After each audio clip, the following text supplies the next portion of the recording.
A história da humanidade na cultura ocidental nos apresenta que o trabalho feminino sempre esteve presente nas camadas populares. A busca e a conquista de mostrar a força feminina, o seu valor de força produtiva e a voz foi uma conquista ao longo dos séculos e que nós vencemos no século XX. Nós, mulheres do século XXI, hoje podemos escolher o caminho amoroso, maternal, profissional e, ao mesmo tempo, dizer o que queremos. E assim, o Uninta em 2020 homenageia no mês das mulheres com uma série de entrevistas em que mulheres apresentam a sua trajetória, o seu percurso profissional. E serão vídeos de 20 a 30 minutos em que elas demonstram como foi essa escolha, como marcou sua vida e como percorreram essa trajetória. E elas são arquiteta, artista plástica, policial, médica, assistente social e professoras.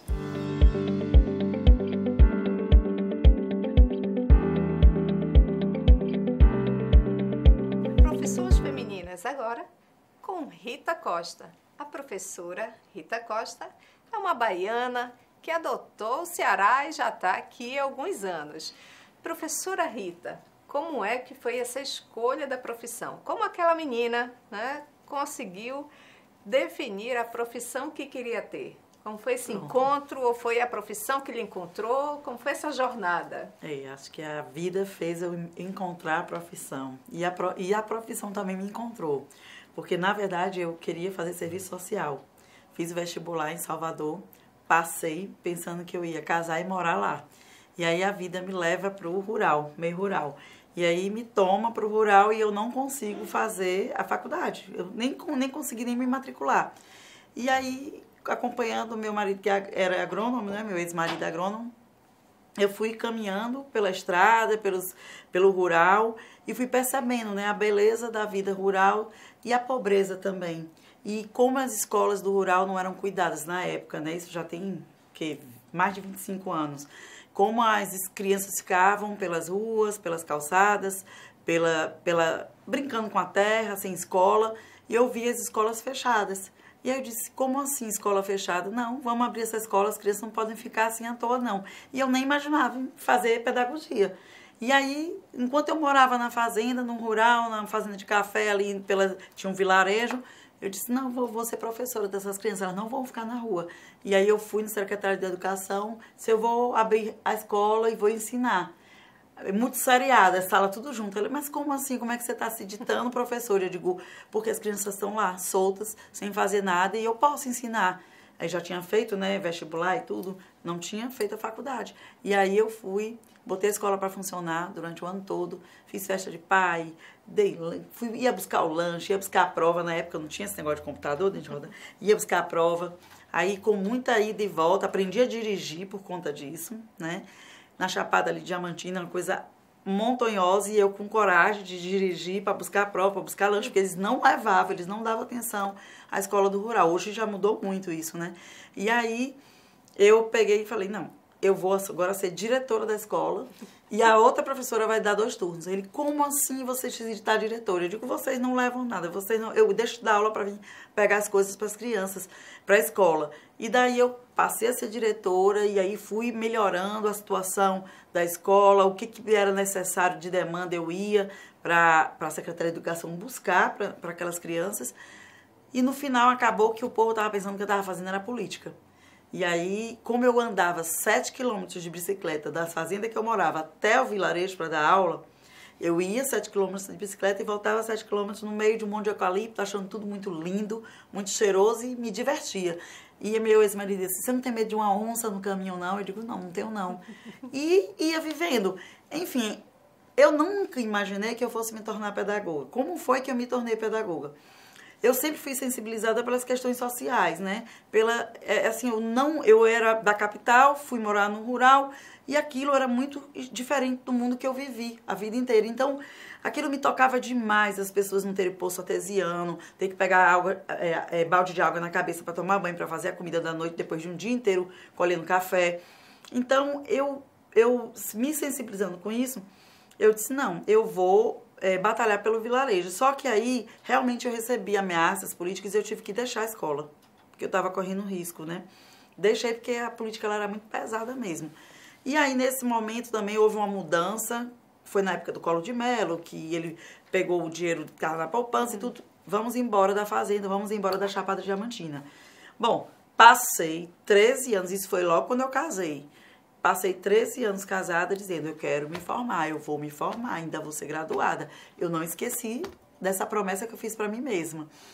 E depois de 13 anos, em Bom Jesus da Lapa, eu já estava em Bom Jesus da Lapa, meu ex-marido já estava trabalhando, né, no perímetro irrigado, a faculdade começa a chegar no interior. Foi aquele movimento da faculdade chegando no interior. E aí eu disse, vou fazer vestibular. Vou fazer, mas só tinha para pedagogia, né? Porque o vestibular estava chegando, lá a faculdade chegando e os bancários, aquela época que todos os bancários também tinham que fazer para melhorar a renda e tal, então era muito competitivo. Eu digo, eu vou fazer. Aí ele falou, mas você não estudou? Eu digo, mas deixa comigo. Aí eu fiz. A primeira vez fiquei para entrar, bem na portinha, 45 vagas só. E aí eu digo, não, vou fazer de novo, agora eu vou estudar e vou passar. Aí passei em 11º lugar, sem estudar novamente, porque eu estava trabalhando o dia inteiro, passei para pedagogia. E estudando pedagogia lá, eu fui me apaixonando, né? Porque pedagogia é para a vida. Pedagogia você aprende para você viver socialmente, para você desenvolver o outro ser humano que está ao seu redor, a comunidade que você vive, você pode colaborar e também na sua família. Então eu fiz a pedagogia lá até o 7º período. Quando chegou no 7º período, meu ex-marido vem para cá, para o Ceará. E aí faltava um semestre para eu formar. E aí eu disse, e agora? Não, a gente transfere para a UVA, lá tem a UVA e tal. Aí eu, pronto, a moça disse que é tranquilo. Só que ele não era funcionário público. Ele era um funcionário de empresa terceirizada. E ela disse que dava certa transferência. Quando eu cheguei aqui, ela disse, não, você vai ter que fazer vestibular de novo, porque não pode transferir, que ele não é funcionário público. Eu disse, como assim? Aí fui, batalhei com o reitor lá na UV, ele liberou. Só que aí, quando eles olharam minha grade curricular, viram que não batia horário, disciplina, me botaram para o 2º período. Eu fiz o curso todo de novo, praticamente, né?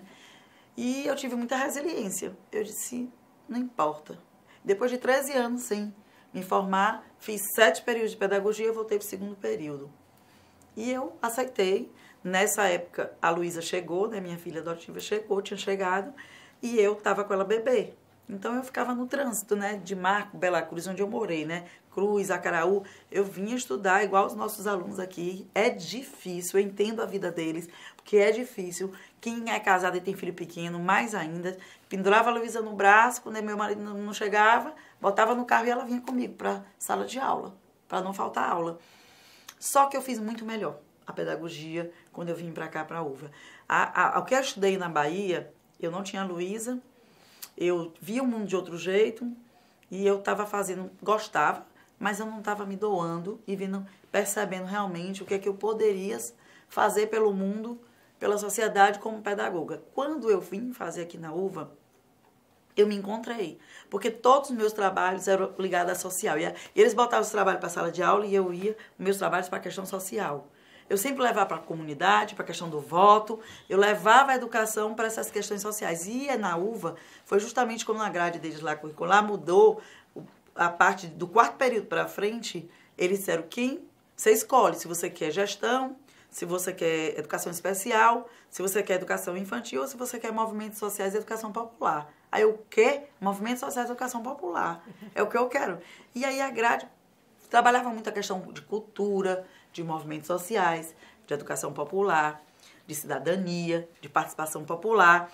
E eu amei. Aí eu me apaixonei realmente pelo meu curso de pedagogia. Porque aí todos meus anseios em relação à sociedade, a questão das diferenças sociais, de questão de tudo que a gente percebe que ainda precisa melhorar muito no mundo, né? Nessas relações, eu estava estudando, eu estava me dedicando. E quando eu terminei a pedagogia na UVA, na última semana que eu fiz a apresentação do meu TCC, eu já fui direto para a Escola de Saúde Pública para participar lá de uma seleção para ser formadora de agente de saúde, na linha de educação popular, a educação popular chegando na formação das agentes de saúde. Aí pronto, já fui, já passei na seleção, já fui trabalhando, me apaixonei mais ainda, porque era teoria e prática ali, ó. Você se alimentava da teoria com as agentes de saúde, já percebia a mudança delas na prática. E fiquei durante uns 2 anos, né, nessa formação. Foi quando o governo mudou o ministro, suspendeu o projeto. E eu disse, o que é que eu vou fazer agora? Parei. E eu não podia parar, porque a vida inteira nesse movimento eu quase adoeço. Aí eu disse, não, eu vou fazer meu projeto de mestrado. Enquanto tá parado, eu vou fazer meu projeto de mestrado para a UFC. E aí, nesse mês que eu parei, eu fiz o mestrado. Quando voltei, que eles botaram o projeto para voltar, já era hora de fazer a prova, a seleção do mestrado, e eu estava fazendo uma especialização também ligada a essa questão de formação, cidadania, e fui estudar na UFC. Educação brasileira, na linha de movimentos sociais e educação popular. E aí, me aprimorei no mestrado na UFC, me encontrei mais ainda, porque eu amo a pesquisa, amo. E o que é que era a minha pesquisa? Era justamente o resultado de uma vivência, antes até de eu me formar, quando eu estava com os engenheiros agrônomos, os técnicos agrícolas, e eu percebia a questão de que eles lidavam com a educação e não sabiam que estavam lidando com a questão da abordagem. Eles ensinavam os agricultores a plantar, a colocar um remédio, mas eles não sabiam ter uma abordagem que tivesse um resultado, porque eles não se percebiam educadores. E eu percebia na fala deles, tipo assim, como é que pode? A gente manda ele botar 5 ml do veneno com 1 litro de água, e eles botam um monte, mata a plantação toda e fica com raiva da gente. E eu vi a crise entre agricultor e agrônomos formados, né? E eu disse, tem alguma coisa errada. E aí eu percebi que foi a questão justamente de eles não se verem educadores. O que é você ser um educador, um professor? É você mostrar com exemplos. É você ensinar, mas você dá exemplos. Na casa da gente, se a gente é professor, educa nossos filhos, a gente tem que dar exemplos. Na sala de aula, você tem que ensinar teoria, mas você tem que mostrar na prática para que aquilo ali vai servir. E eles diziam só, receitavam, né, botavam a receita lá, e eles erravam, porque eles não sabiam matemática, não sabiam o que era 5 ml. E aí eu me apaixonei, disse, não, isso aqui eu tenho que ter um estudo sobre isso aqui, porque... Na verdade, você queria resolver um problema, né? Que é esse problema de pesquisa e tudo criava mais. Criava crises. E assim, eles viravam o rosto pro agrônomo e diziam assim, esse carinha aí que tem título aí, não sabe de nada. Eu é que sei, eu que entendo a natureza. Realmente, eles entendem a natureza, eles têm um saber empírico. Mas não existia uma união, né, do saber empírico com o saber científico. Acho que dava para casar os dois e eles não sabiam como fazer esse casamento. E aí eu fui estudar a abordagem pedagógica de uma equipe de assistência técnica. E aí eu fui percebendo a assistente social, a psicóloga que tinha na época, o técnico agrícola, o agrônomo. E aí cada vez mais eu me alimentando e saboreando justamente da questão de o que é realmente você ser um educador, né? Você ensinar o outro. Não importa a profissão, a gente está sempre ensinando. E eu vi, assim, no resultado do trabalho, que é muito importante a gente conhecer um pouco da profissão do outro. A gente se alimentar e complementar, né? Aquele saber que a gente não tem. E essa vivência lá me preparou para eu trabalhar na saúde, como tutora de saúde, que aí eu terminei o mestrado, vim para Sobral, porque minha paixão era morar em Sobral. Eu morei em Itapoca, eu morei em Cruz, Bela Cruz. Eu fiz meu mestrado na UFC mesmo. Quando eu terminar meu mestrado, eu vou para Sobral. E nesse tempo eu já dava aula na UVA. Antes de terminar o mestrado, eu já estava como professora, colaboradora da UVA. Passei 7 anos sendo professora da UVA, na pedagogia, no curso de física, de biologia, química,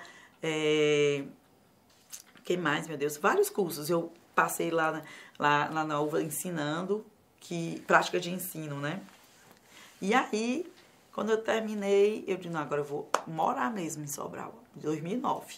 Cheguei em Sobral com mala e cuia, antes de apresentar a dissertação do mestrado, eu já estava com casa alugada aqui e vim morar.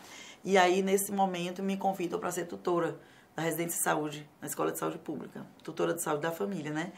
E aí eu tive uma oportunidade também de, como pedagoga, eu e mais as únicas pedagogas da equipe inteira, uma equipe de tipo 80 pessoas, e nós éramos as únicas pedagogas que estávamos lá colaborando.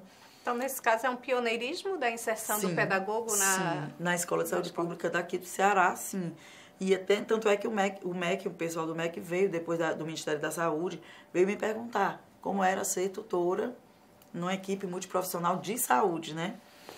E assim, a gente nunca deve dizer dessa água eu não beberei, ou então isso aqui nunca vai ser para mim. Porque eu vivia dizendo que eu não queria nada com saúde, que eu não queria chegar perto de médico, nada da saúde, e fiquei um bom tempo na escola de saúde, trabalhando com todas as áreas da saúde, né? Ele é uma equipe multiprofissional. E lá foi outro aprendizado. Como é importante um pedagogo, nesse momento, estar numa equipe multi, porque existe, né, aquela coisa do bacharel ter a vaidade do saber dele, né, da formação dele. Eu sei, eu sou nutricionista, então a minha visão é importante. Aí o outro dizia, não, mas eu sou enfermeiro, a minha visão para esse caso é importante. E no final, eles não trocavam conhecimento, eles ficavam defendendo a ideia de cada um da sua formação. Enquanto que a proposta da equipe multiprofissional é você complementar o saber do outro. E aí eu estudava interdisciplinaridade, multidisciplinaridade, porque eu estudei muito isso também, porque minha formação em educação popular me levou para esse estudo, né, multidisciplinar, interdisciplinar, e lá eles exigiam interdisciplinaridade na equipe. Então, eu disse, aqui é um mar de que a gente pode navegar. E eles não acreditavam. E aí eu como pedagoga, digo, não, vamos estudar aqui o que é inter e multi. E vocês podem sim fazer a diferença na comunidade. E aí a gente saiu de uma crise para viver assim, para se deliciar na multi e interdisciplinaridade. E aí a equipe multi trabalhou muito bem isso aí, né, com a gente. Nós fizemos trabalhos nas comunidades nessa perspectiva mesmo de multidisciplinaridade e interdisciplinaridade. E foi muito prazeroso ser tutora durante praticamente, acho que uns 4 anos lá. Aí, quando eu saí de lá, foi quando eu vim para o INTA, de vez, né? Que eu comecei com os cursos de EAD, que também não conhecia. E eram sempre desafios. Eu sempre fui desafiada de mexer com coisas que eu nunca tinha mexido, que eu digo, não, vai porque você dá conta, vai estudar. O negócio é, vai estudar, a gente tem que passar a vida estudando. E aí eu fui para a equipe aqui que estava começando, né, a abrir os cursos de EAD, né, fundar os cursos de EAD aqui no INTA. E de lá, aí o Moses, não, você vai ficar com a gente no INTA. E foi quando eu fui como assessora pedagógica, que também era gestão. E eu nunca tinha sido gestora.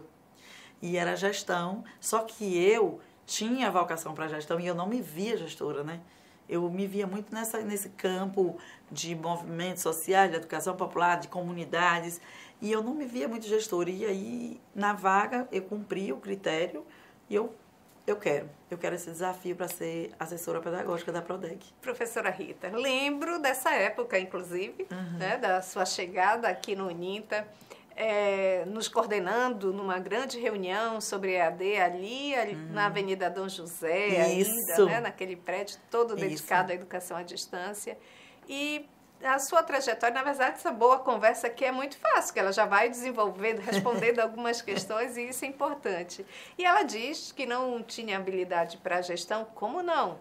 Se lá no passado ela se autoproclamou diretora da escola, né? E aí essas habilidades já apareciam e veio para a culminância dessa professora já madura, experiente, forte, decidida, que já era antes, né? E com o tempo a gente só vai fortalecendo ainda mais. E essa chegada, então, toda essa expertise da educação do campo, da relação da educação e saúde, a gestão da educação primária, ela autoproclamada, isso é importante também. Essa sua experiência chega aqui no UNINTA, né? Primeiro no EAD, depois na Prodeg, que é um órgão muito importante dentro da gestão educacional, que lida com a ação pedagógica institucional. Como foi essa experiência aí? Porque Profissões Femininas é exatamente entender essa jornada profissional e esses desafios, e a sua ousadia e coragem, isso é importante e admirável, parabéns, né? É muito bom ouvir essas histórias. E como foi essa expertise, né? Trazer essa expertise para essa experiência, então, desafiadora aí, proposta. Pois é. Quando eu cheguei no UNINTA, eu confesso que eu fiquei, assim, meu Deus, vou ser gestora. Mas porque a vida inteira eu trabalhei em comunidades, né, como eu disse, eu já cheguei até a trabalhar numa escolinha também, de ensino fundamental em Bom Jesus da Lapa, enquanto eu estudava, né? Eu fazia estágio e aí fui ficando na escola. Mas não era o que eu amava fazer. O que eu amava fazer era provocar resolução de problemas. Eu gostava de resolver problema. Quando eu fui para a escolinha no rural, eu fui resolver um problema, que as crianças estavam na rua. E eu disse, eu não admito que as crianças fiquem sem estudo. A escola está ali, fechada. E quando eu cheguei na gestão aqui, como assessora, eu disse assim, eu tenho que ver como é que é, conhecer todo o espaço, para depois ver o que é que eu posso colaborar. E foi uma construção bem assim, tranquila. Eu fui com o professor Romo, né, Aguiar, eu fui conhecendo o setor, conhecendo como é que eu podia lidar com o professor e com o aluno. E por eu assim, trabalhar muita escuta, na educação popular a gente trabalha muito a questão da abordagem e da boa escuta. Os alunos começaram a ter confiança, começaram a vir para mim e desabafar as situações dele.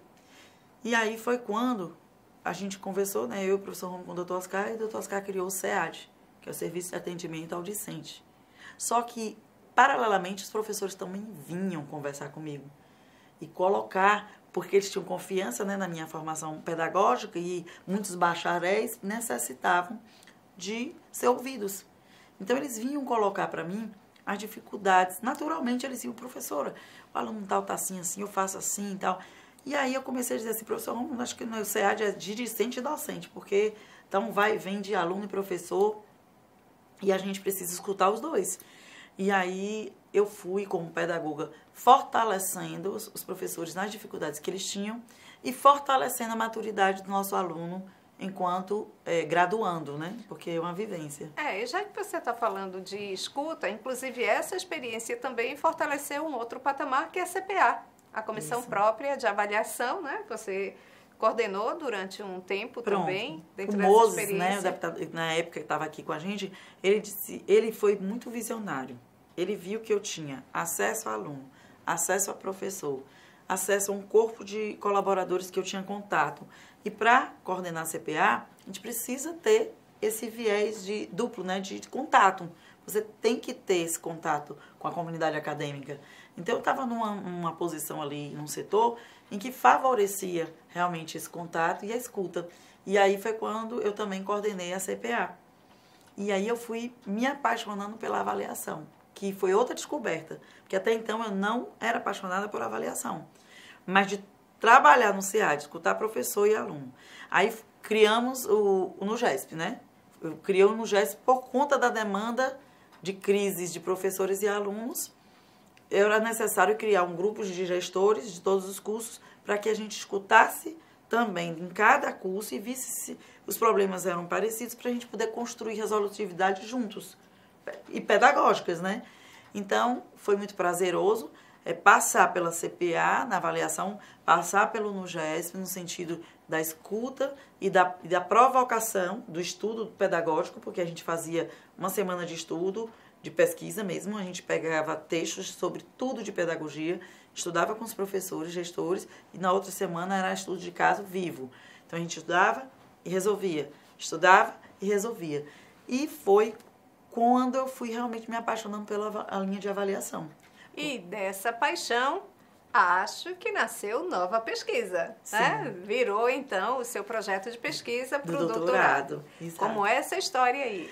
Aí, o que acontece? Eu percebi que o que mais degringolava crise entre professor e aluno era a avaliação. E aquilo me chamou a atenção, porque na minha vida inteira que eu estudei na pedagogia, para falar a verdade, eu sempre converso com minhas ex-professoras que são colegas hoje, e eu digo que o nosso currículo de formação da pedagogia está todo, ainda não está bom. Eu olho, ainda não está bom. Porque era para a gente ter avaliação 1, avaliação 2, avaliação 3, avaliação 4, no percurso de formação do pedagogo. Era para ter didática 1, didática 2, didática 3, didática 4, no percurso da nossa formação. A gente vê muito pincelado, entendeu? E isso fragiliza a nossa profissão. Porque nós, como educadores, como professores, como pedagogos formados em pedagogia, nós temos que se alimentar no curso inteiro sobre didática e sobre avaliação. E a gente não se alimentou disso. E quando eu percebi aqui uma crise dentro da formação em graduação, né? Dentro da graduação, seres adultos, professores e alunos, e não se entendiam na questão de prova, de conteúdo para a prova, de correção de prova, do que se cobrava na prova, do que se respondia na prova, do que se interpretava nas respostas.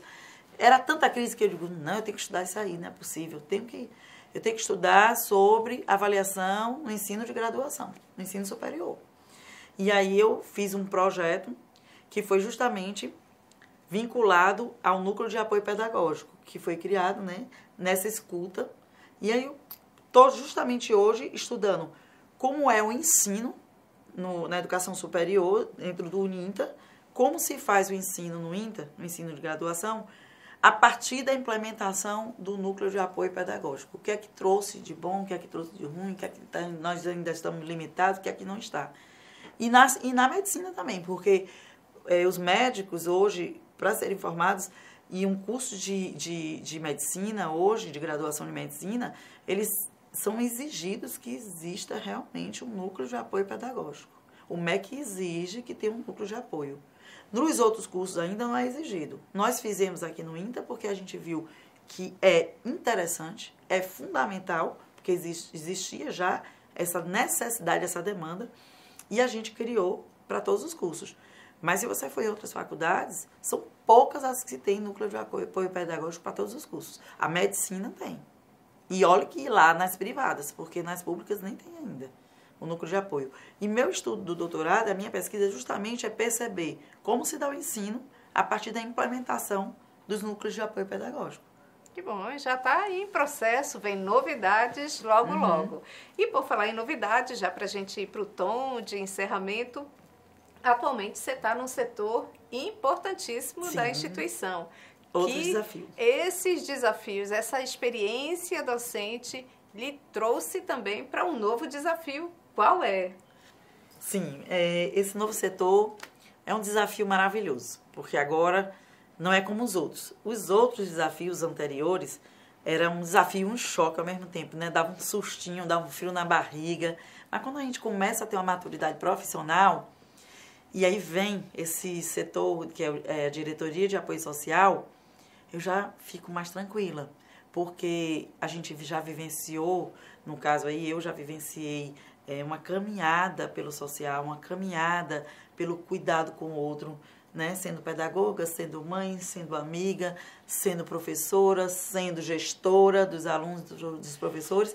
Então, eu já me sinto mais confortável em dizer assim, isso dá certo, isso é maravilhoso para o INTA, isso eu vou dar conta com a minha equipe, a gente vai dar conta, porque é necessário, é urgente e, com certeza, vai ser muito bom para a instituição, para a comunidade acadêmica. Então, esse núcleo de apoio pedagógico, apoio social, ele vem com o viés do cuidado, da gestão humanizada. Eu vejo muito como uma gestão humanizada. E eu parabenizo nosso reitor, Dr. Oscar Rodrigues, por pensar nesse setor. Porque hoje, mais do que nunca, é muito importante nós termos um setor que seja um setor que cuide dessa gestão humanizada, de você olhar para o colega, saber que todo dia ele está aqui, ele é parte da família UNINTA. Nós somos uma família. Nós vivemos mais tempo aqui do que em casa. Mas nós também temos nossa pessoalidade, nós temos nossas vidas lá fora. E muitas vezes a gente vem um pouco machucado, vem fragilizado, vem com problemas. Mas aqui a gente não pode ser teatral. Aqui ninguém está fazendo teatro. Aqui todo mundo tem que ser um ser humano sendo ele. E nesse momento que você é você aqui e traz alguma coisa de casa fragilizada, algum problema, você tem que ser profissional, que é diferente, né? Você tem que ter ética, você tem que ser profissional, então você tem que se cuidar para que isso não atrapalhe sua vida de trabalho. Só que muitas vezes a gente não consegue, porque nós somos humanos.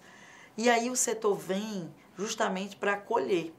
Um setor vem para escutar o funcionário, escutar esse aluno que vem fragilizado, que está longe da mãe, do pai, ou que viaja todo dia e vai e volta, e que trabalha, e que está com problema em casa, com o filho, com o marido. O setor vem para a escuta, o setor vem para orientar, é muito pedagógico. O setor vem para cuidar e fazer com que as pessoas se sintam humanas de verdade no sentido da palavra, porque a gente não separa, não tem como separar 100%. A gente separa porque a gente sabe que a gente tem que ser profissional. Então, a gente tem que, nosso limite de não juntar o que é de casa com o que é da vida do trabalho. Mas tem horas que a coisa aperta tanto, que o problema é tão sério, que você diz, eu já cansei de ver funcionário aqui desabando no choro. Já cansei de ver. Porque tem dias que a gente não vê que a pessoa está fragilizada. Então, o setor é de cuidado, é de escuta. O setor é para que a gente possa, dentro dessa comunidade acadêmica, poder vivenciar o trabalho de uma forma bem tranquila, de uma forma humana, de uma forma amiga. Né? E também, nesse setor, a gente vai trabalhar com o público externo também. Saber como está o atendimento do cuidado com esse público, porque nós temos 7 clínicas aqui que nós servimos a comunidade de toda a região, né, não é só Sobral, e a gente está atendendo as pessoas nas clínicas, a gente precisa saber se eles estão satisfeitos, se eles não estão, o que é que pode melhorar, o que é que não, qual é a sugestão que eles dão, se resolver o problema deles em cada clínica que eles foram. Então, é um setor de cuidado mesmo, tanto do público externo como do público interno da instituição. Parabéns, então, pela criação do setor, parabéns pela indicação de seguir esse novo passo, né? Esse novo desafio. Obrigada. Está bem entregue, né? Pela sua trajetória. E nessa boa conversa, essa professora aqui adora falar. Adoro. Né? E que fala bem, a construção da memória dela flui bem dentro dessa narrativa. Muito obrigada, professora Rita. Obrigada também. E para a gente ir encerrando, você pode dar uma poesia, uma música, dar uma dica, um conselho? Fique à vontade, a palavra é sua. Eu não sou muito assim de decorar música e poesia, não. Mas falando sobre a profissionalização da mulher, o que eu quero levantar aqui a bandeira é que as mães de meninos eu falo homens, né? Do sexo masculino, né? Que elas façam da educação do seu filho um grande homem. Porque nós, mulheres, nós batalhamos muito para estar hoje onde nós estamos, né? Com nossas profissões sendo reconhecidas em cargos de gestão, né? E a gente sabe que a história da luta da mulher na sua profissionalização foi muito árdua e ainda está sendo árdua. Mas a gente ainda tem aí uns 30%, se você olhar a pesquisa, nós mulheres recebemos 30% a menos que os homens hoje em dia. A paridade em relação a salário, em relação à cultura do trato com a mulher, ainda tem muita coisa para a gente ainda conquistar. Já chegamos a conquistar muitas.